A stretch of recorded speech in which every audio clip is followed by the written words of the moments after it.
Дулат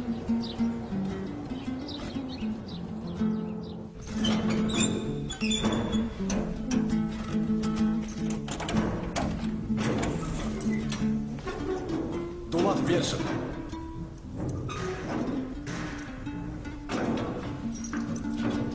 Барлық ұланның ата-анасы бар. Кейбір әкенің кісілік қасиетімен өз баласына үлгі бола алмайтыны өкінішті. Әлбетте, кез келген адамның өмірде қателесуі мүмкін. Әркім өз қателік үшін жауап береді. Өмір заңы солай. Бірақ абақтыдағы әкесімен тұңғыш рет жолығып отырған жасөспірім ұланды қалай рухани қолдап демеуге болады? Әкемдеуге арланып, теріс айналып, іргесін аулақ салмай, қайта оны барлық пенделік осалдығымен қоса түсінуге тырысу үшін жеткіншекке қандай жәрдем көрсеткен жөн?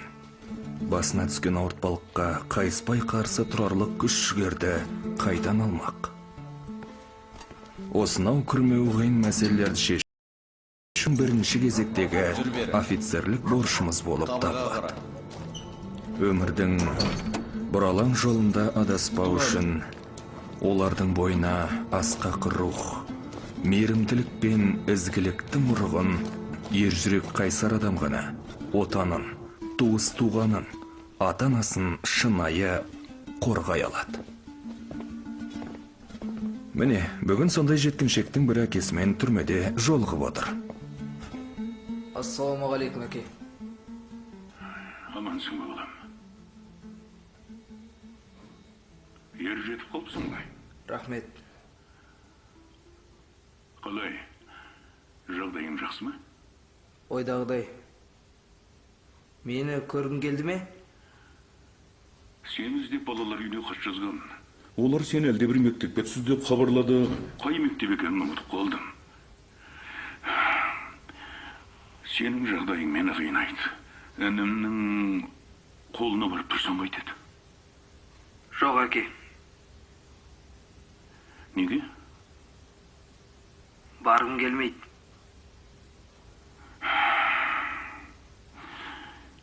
Баяғы бір бетке мінесің. Марқұм анаң да сондай еді. Жарайды, түйме құлағыңды. Ұқсамасаң тумағыр деген аз. Анамның құлағын шулатпай қойыңыз. Тірісінде көрсеткен азабыңыз аз беді? Ең болмаса әруағына тыныштық берсеңізші. Не? Тілің шыға бастаған екен. Әкеңмен қалай сөйлесесің? Кәдімгідей сөйлесіп тұрмын. Тек анама тиіспеңіз.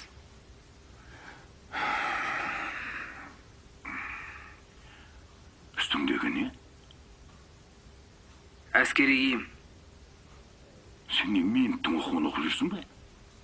Әке, саған жазды ғой. Мен Жасұлан мектебінде оқимын. Жетімдердің мектебі ме? Онда сені кім орналастырды? Әкеңнің көзі тірі тұрғанда бұл не істегенің? Өзім сонда оқығым келді. Ешкім мені орналастырған жоқ. Намыстанатын болсаң, мені жетімдер үйіне неге өз қолыңмен апарып өткіздің? Әлде ұмытып қалдың ба? Мен ұмытқам жоқ. Сен менімен бұлай сөйлеспе, балам. Бетімнен алма. Кешір, әке. Бірақ сен де мен намысыма тиме. Енді мен ешкімге де есемді жібермеймін. Көріп тұрмын. Әке, алаң болма. Мен қазір мемлекеттің қамқорлығындамын. Мектепте жақсы білім алу үшін қажеттіліктің бәрі бар. Сонымен бәрі жақсы де. Шынымды айтшы, ол жерде саған қиын емес пе? Әртүрлі оқиғалар болып тұрады. Бәрі ойдағыдай.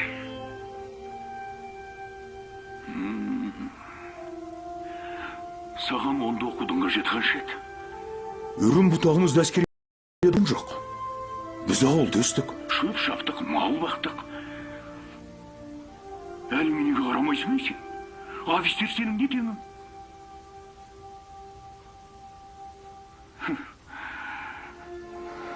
Жарайды. Мен кеттім. Бәрібір айтқанға көнбейсің. Келесі келгеніңде маған теңбек ала кел.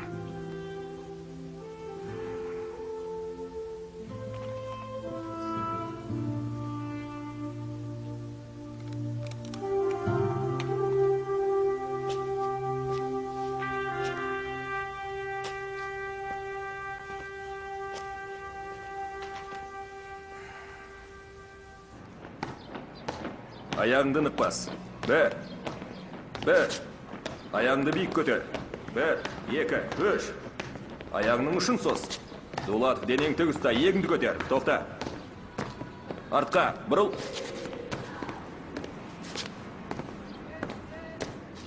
Полковник мырза, лейтенант Ғалымов сапқа жүру бойынша Олан Дулатовпен жеке сабақ өткізіп жатыр. Еркін тұр. Мұны қайдан шығардыңдар? Қашаннан бері ұландармен жеке сабақ өткізетін болғансыңдар? Тәрбиелік мақсатта, полковник мырза. Тағы да ма?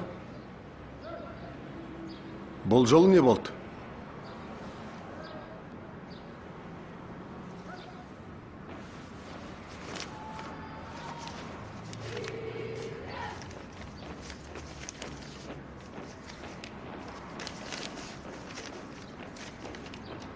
Қарай көр, ұқсайды. Айнымайды екен. Бәлкім жазалаудан көрі қолда көрек шығара, Ғалымов. Шыбықтың орнына шырын сыйлап көрмедің бе? Тоқтат. Құп болады.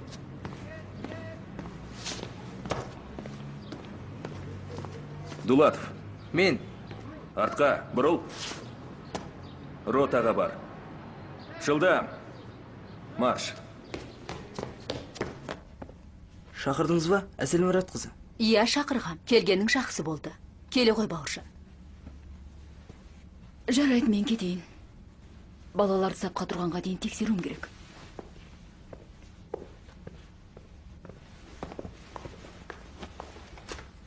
Неге шақырғанымды өзіңде сезетін боларсың? Әкеммен кездесу қалай өткенін білгіңіз келе ме? Әрине. Ойдағыдай болды. Сол баяғы қалпы. Сәл нәрсеге айғайлайды. Бұрын ұрып жібереме деп қорқушы едім. Енді қазір менде ешқандай үрей жоқ. Ол бойымда үрейді де өлтірген сияқты. Жоқ. Оған әкеңді кінәлама. Сен қазір ер жеттің. Оған бұрынғыдай нашар тәрбиеші ретінде емес. Қай жағынан болмасын, өзіңмен бірдей дәрежесі тең адам ретінде қарайсың. Түсінесің бе? Түсінемін. Әйтсе де жан дүниемді әлден үзіліп кеткендей. Білесіз бе, қараймын ойға қалам. Бүкіл өмірімді астан кестен қылған адам міне алдымда отыр. Тіпті аяп кеттім. Бірақ анам есіме түскенде бітті. Оған деген сезімім су сепкендей басылды. Ол анаңа қатысты ма? Әкем үйге мас болып келді. Есікті жауып ұйықтап қалды. Ал анамның кілті жоқ болатын. Суық тиіп ол қатты ауырып қалды. Мен ауруханаға барып тұрдым. Ол маған ылғиды әкеңді кінәлама, құлыным дейтін. Оның ешқандай кінәсі жоқ. Тағдыр солай. Міне көрдің ғой. Анаң да саған солай деп айтыпты. Әкеңді кешіруге тырыс. Өмірде ең бастысы кешіре білуге үйрен. Сонда өзің кеудеңді басқан зіл қара тастан құтылғандай боласың. Көрейін. Бірақ одан не шыға қояр екен. Кейде ол ылғи да қасымда болса екен деймін. Ал кейде мүлдем жек көремін. Оның жан дүниесіне үңіліп көр. Сол кезде оның қандай күйде болған түсінуге тырыс. Ол да өзін кінәлайтын болуы керек. Оның жағдайы қазір сенен де ауыр. Өзінше жанына тартып жақындайын десе, сен одан қашқалақтайсың. Айналаңа қараш. Мектепте тұлдыр жетімдер қаншама. Ал сенің әкең тірі. Осының өзі бақыт емес пе? Әсел Марат қызы, сізге уәде бермеймін. Тырысып көрейін. Ақылға салып таразылайын. Тек мұрсат беріңіз. Сәлем. Сәлем. Әкелдің бе? Міне. Мұны қайтесің? Взвод командирінің орынбасары кісінің мінез құлқына әсер ету керек. Сендер тек ережеге бағынады десем. Бірінші бап, командирдікі әрқашан дұрыс. Екінші бап, егер командирдікі дұрыс болмаса, бірінші бапқа қара. Дәл солай. Бірақ командир тек өзінің қол астындағыларға ғана ықпал етіп қоймау керек, сондай-ақ естіп қояды. Бері отыр. Өзімнің бастықтарыма да күш жігер, ақыл ойымен ықпал етім келеді. Тамаша. Ендеше жолың болсын. Түсінікті. Яғни сенбейсің ғой. Саған Бауыржан дәптерді берді ме? Рахмет. Бізге жаңа келген. Оған сәлем айта сал менен. Жақсы бала. Екеуіңді дос екен деп ойлап жүрсем, сондай жақсы жігітпен жолдас болмайсың ба? Оның реті болмас. Неге олай дейсің? Ол мұнда ұзақ жүре қоймас. Неге? Орнатта жүреді. Hey! Хайда! Дате!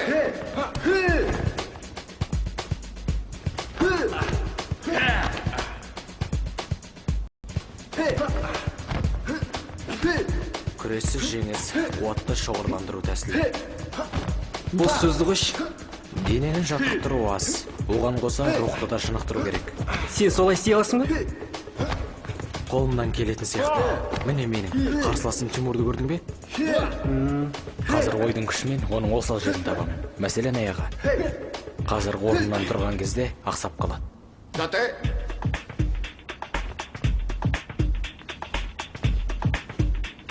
Hey! Дамыды! Жаңа! Hey! Хайда! Дате! 27-ші бетте қате басылған сияқты.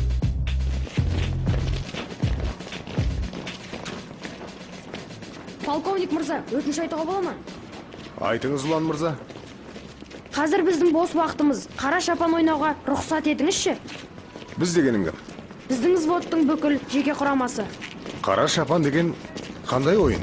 Қара шапан деген сондай тыныш, тамаша ойын. Жақсы, рұқсат. Құп болады.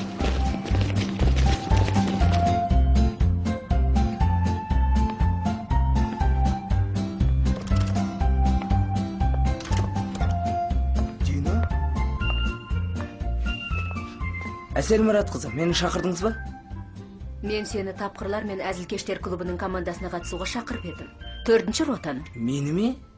Иә, Бауыржан. Біле білсең, күлкі деген өте маңызды сезім күй. Адамдардың ақ жарқын, ашық мінезді болып қалыптасуына ықпал етеді. Әркім қателігін күлкі ету арқылы содан арылуға тырысатын сияқты. Жоқ, одан көрі байсалды кісілер жақсы көрем. Кейде орайын тауып, әзілдей білген дұрыс. Саған ұтымды сөйлейтін өткір тілді тапқыр адамдар ұнамай ма? Ұнайды. Ондайда жұрт ішкен асын жерге қояды. Ең бастысы көрермендер сенің өзің емес, сенің кейіпкерлеріңе күледі. Өзің көріп жүрген әр түрлі жандардың мінезінен, мектеп пен рота өмірінен аласың. Жоқ, қолымнан келмейтін шығар. Әрине, сені зорлай алмайым.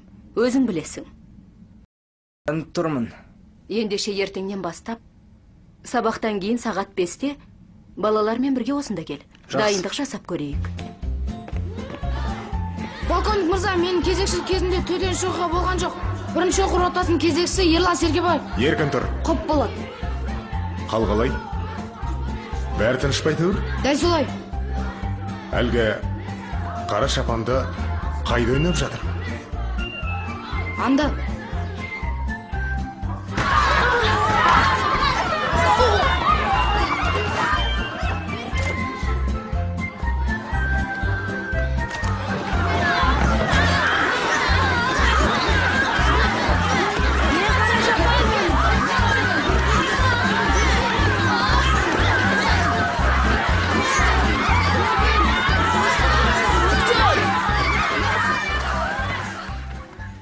Әлгі тамаша тыныш ойындарың осы ма?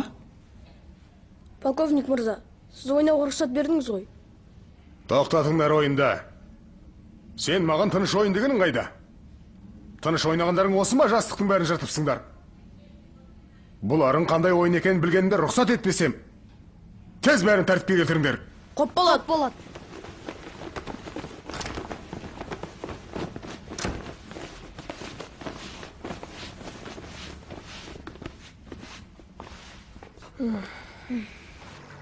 Әскери іс адам қызметінің бір түрі ретінде алғашқы қауымдастықпен бір уақытта пайда болды.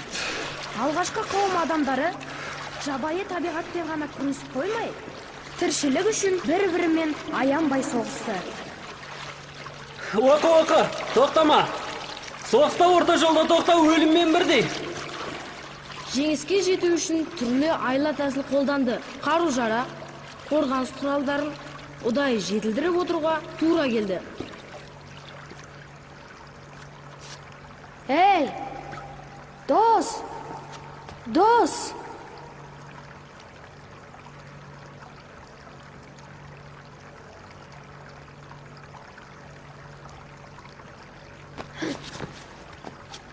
Неге тоқтап қалдың, қара шапан? Мұны астауға батып кетеді дедің бе? Дәмесінің зорын. Айтқаным айтқан бауырым. Қолыңдағы кітапты түгелдей жаттап алған шоқисың. Бұл саған жастықпен алысып ойнау емес. Ары қарай оқы, ұлан мырза. Үңгірлердегі сақталған жартастағы суреттер тас ғасырының өзінде ертедегі адамдардың қару-жарақ жасағанын айғақтайды.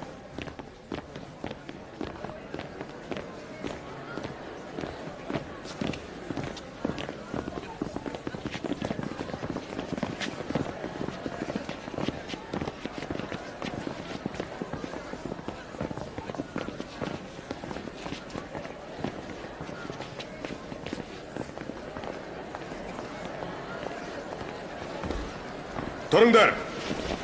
Түк тұр! Еркін тұр. Еркін тұр. Отыр. Отырыңдар. Сәлеметсіздер ме, құрметті хандар мен мырзалар, меймандар мен ұландар. Сонымен ойын сауық кешімізді бастаймыз. Бүгін мектеп ішіндегі КВМ финалында екі команда бақ сынасады. 4-ші оқу ротасының командасы мен өткен жылғы сайыстың жеңімпазы 5-ші оқу ротасының командасы.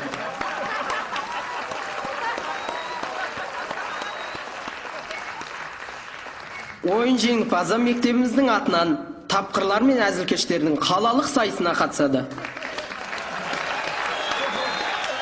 Біздің ойынымызды тамашалауға мектеп бастығы Мұрат Сыздықұлы мен жұбайы Әйгерім Рахымжанқызы кеп отыр.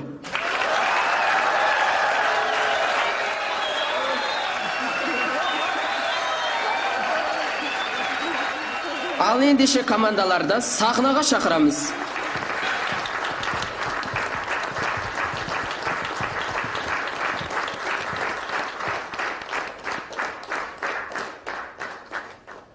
Команда, дайынсыңдар ма? Бәріңе де табыс тілеймін.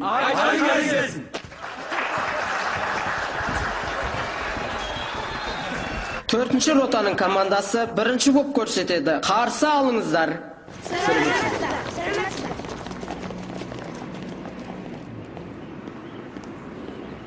Сәлеметсіз ба, лейтенант ханым? Еркін тұр, мұғалім мырза. Төлепберген, мына суықта тоңбай қалай тұрсыз? Солтүстіктің қазағына суық деген сөз емес. Мен сізді күтіп тұрмын. Мира, сізге айтатын бір өте маңызды шаруам бар. Ұланның мұғалимаға деген көзқарасы оның көйлегінің ұзын қысқалығына байланысты. Қараңыздар, мынау оқуға алғаш келген кездегі ұлан.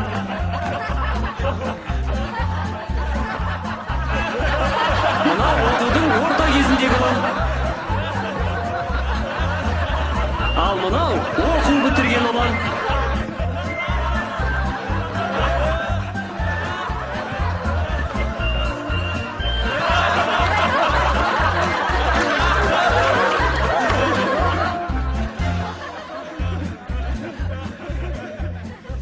Міне көрдіңдер ғой, бәрі дұрыс қатып кетті.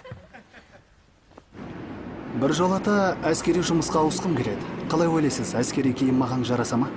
Меніңше сізге жай киім өте жарасатын сияқты. Сіз мұғалімсіз ғой. Солай жүре берсеңізші. Сіз қарсымысыз? Жоқ, жай айтам. Ылғи пиджак деп мазақтағанын жалықтым. Ең дұрысы маған жартылай болу. Яғни шартпен істеу. Ең болмаса әскери киім киер едім. Оған қалай қарайсыз? Кешіріңіз, Төлепберген. Сіз солтүстіктің қазағысыз, мен оңтүстіктің қызымын. Оны мен айтпақшысыз. Ештеңе шықпайды дейсіз бе? Жоқ, жай әншейін тоңып кеттім. Бүгін клубқа баруым керек еді. Біздің балалар өнер көрсетіп жатыр. Бүгін кім жеңсе, сол команда мектептің атынан қалалық жарысқа қатысады. Жар емес мынау. Шында да қақаған аяздан еғіп тұрмыз. Мұндай топас боларым ба? Жүріңіз. Енді сіздерге ең басты миниатюрамызды көрсетеміз. Сонымен дүйсенбі күні таңертең тамашалаңыздар.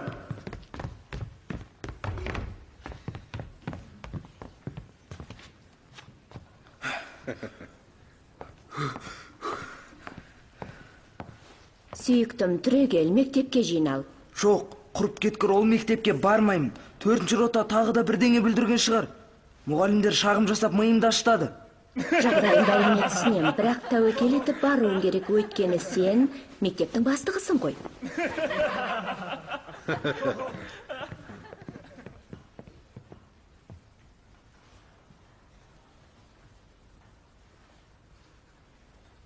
Бітті. Құрыдық.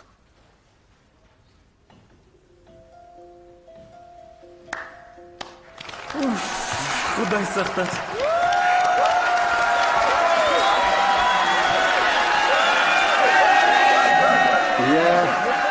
Балаларыңыз қауіпті екен. Неге қауіпті дейсіз? Әзілкеш, тапқыр. Сізді ренжіткім келмейді, Мира. Өткір сөз ұстараның жүз сияқты қатерді. Қызықтамасаң, қалжыңның дәмі келмейді ғой. Тәуекел етпеген адам шампан ішпейді. Командалар өнерін көрсетіп болды. Енді әділ қазылардың шешімін тыңдаймыз. Сонымен командалар сахнаға шығыңыздар.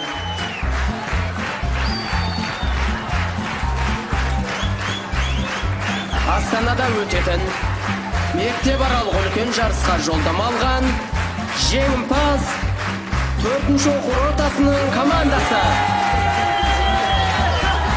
Бұл жеңдік.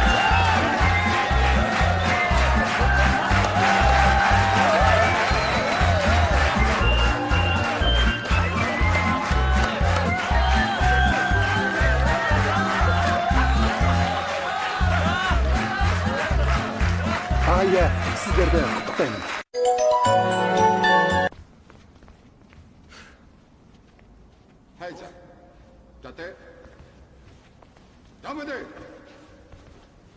Жарыстағы жеңісіміз үшін біздің ротаға не сыйлық жасайтынын білесің бе?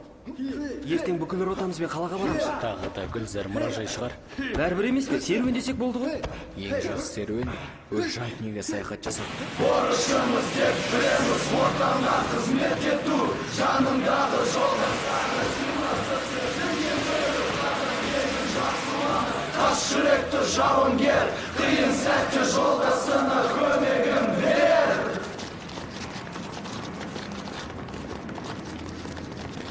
Қыздар, қалайсыңдар?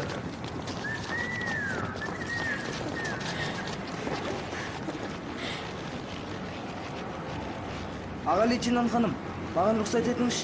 Дүкенге барып келейін деп ем, қабырға газетін шығарып алып, қарандаш алуым керек. Тоқта. Бара ғой, Бауыржан. Біз сені күте тұрамыз. Рахмет.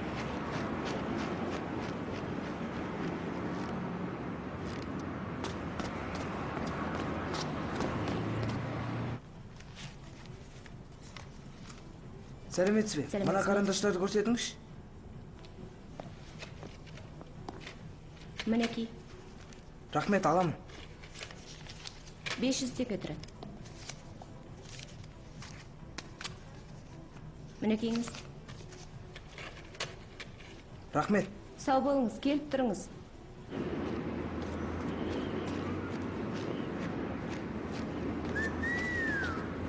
Жігіттен.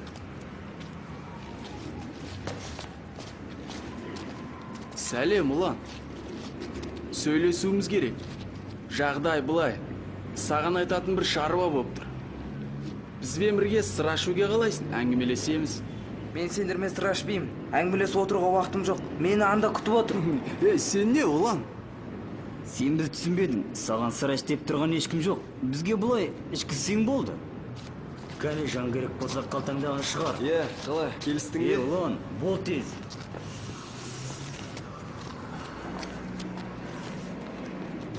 Тұра береміз да. Қызық қой. Неге кешікті? Дүкендегі қарындаш түгел сатып алып жатырмын. Алсын сурет салуға керек қой. Тағы да сенің суретің салады. Не, қызғанасың ба? Не үшін? Өйткені ол сенен сауатты. Бола берсін. 3 рет барып келетіндей болды ғой. Әне, келе жатыр. Бауыржан, не болса? Не болды? Кім сені ұрды? Анда ауланың балалары. Қане бер қараш. Взвод, соңынан еріңдер. Жеңіс, бұйырамын, тоқтаңдар. Взвод, бұйрығымды тыңда, тоқтаңдар. Тез ауланы тексеріңдер. Шығар жолдың бәрін жабыңдар. Бауыржан, бері жүр. Қанша адам еді? 3. Бізге тек 3 керек.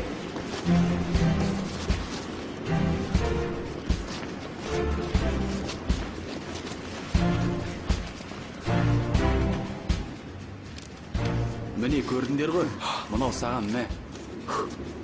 Мә. Осы жетеді саған. Аз ғой.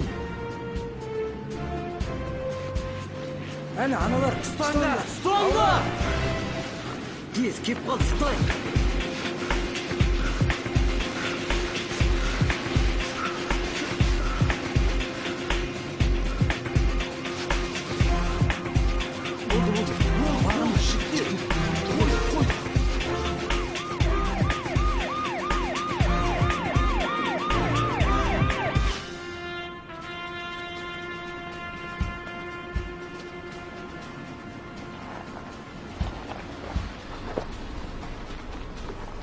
Түзеліңдер. Тік тұр. Солға қарап түзел. Тоқтатыңыз. Баяндаңыз, аға лейтенант. Не жағдай болды? Полковник мырза, 4-ші ротаның жеке құрамы мұражайдан шығып келе жатқан. Сіз маған мұражайды неменеге айтып тұрсыз? Маған полициядан хабарласты ғой. Сіз бірге болдыңыз ба? Дәл солай. Әуелі ұланды таяққа жықты. Содан соң... Полковник мырза, айтуға рұқсат етіңіз. Вице-сержант Жолбарысов. Айтыңыз, сержант. Бұлай болды.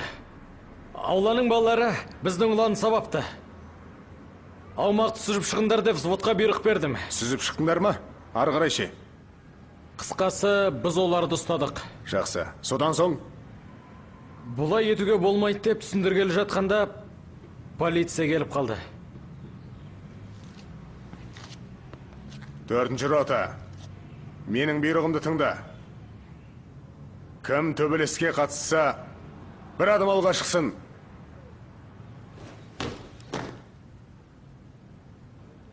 Мұның не екенін білесіңдер ме? Бұл қоғамдық тәртіпті бұзу деген сөз. Ұлан мырзалар. Оған қоса бұзақылық. Ұландардың жігіттерді ұрып жатқанын көріп, тұрғындар дереу полицияға хабарлаған. Бірақ полковник мырза, бірден бір зардап шеккен тек Бауыржан Дулатов. Сізге бірден айтайын, Мира.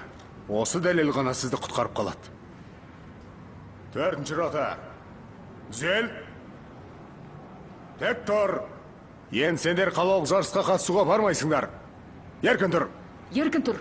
Бәрің ұйықтауға дайындалыңдар. Түзел. Тік тұр. Оңға бұрыл. Алға бас.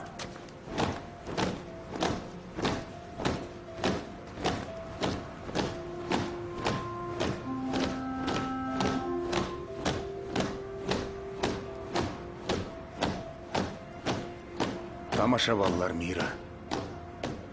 Нағыз жігіттер. Сіз бәлкім естіген шығарсыз, мен Суворов училищесінде оқығам. Буфет жабыла қоймаған шығар. Жүріңіз, сізге бір әңгіме айтып берейін. Мектебімізде мынадай бір дәстүр бар болатын. Бітірушілер сәнді киініп, етікпен футбол ойнайтын. Және сол допты жыртылғанша тебетін. Содан соң сау тамтығы қалмай далтылы шығып әбден жыртылған әлгі допты бірінші курстарға лақтыра салады. Сөйтіп өздері сыртқа шығып кетеді. Ол үшін әдейілеп тұрып, арнайы жаңа доп алатын. Ал әлгі сәт түсіп жыртық доп бұйырған бала өзін бақытты деп есептейтін. Бірақ бұл туралы құлақтанған мектеп басшылығы тыйым салмақ болды. Мектептің іш ережесіне қайшы дейді, түсінесіз бе?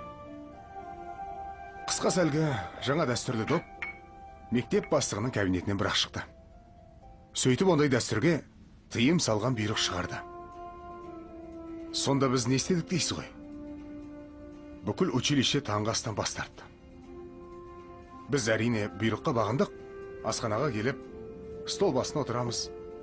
Бірақ ешкім тамақтан татып алмайды. Түскі кешкі аста да солай. Ақырында келесі күні мектеп бастығы алаңға шығып, алдымызға допты өзі тастады. Сөйтіп футбол ойнадық. Қарай көр.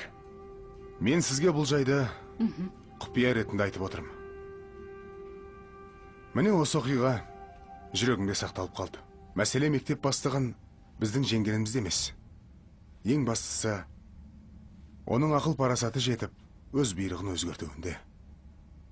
Меніңше бұл дегеніміз мектеп бітірушілер мен офицерлердің шын көңілмен бірін-бірі құрметтеуі. Қысқасы, бұны сөзбен жеткізе алмайсың. Осындай бір оқиға болған. Сіз суворушылар погонын әлі күнге дейін тағып жүреді дейді ғой.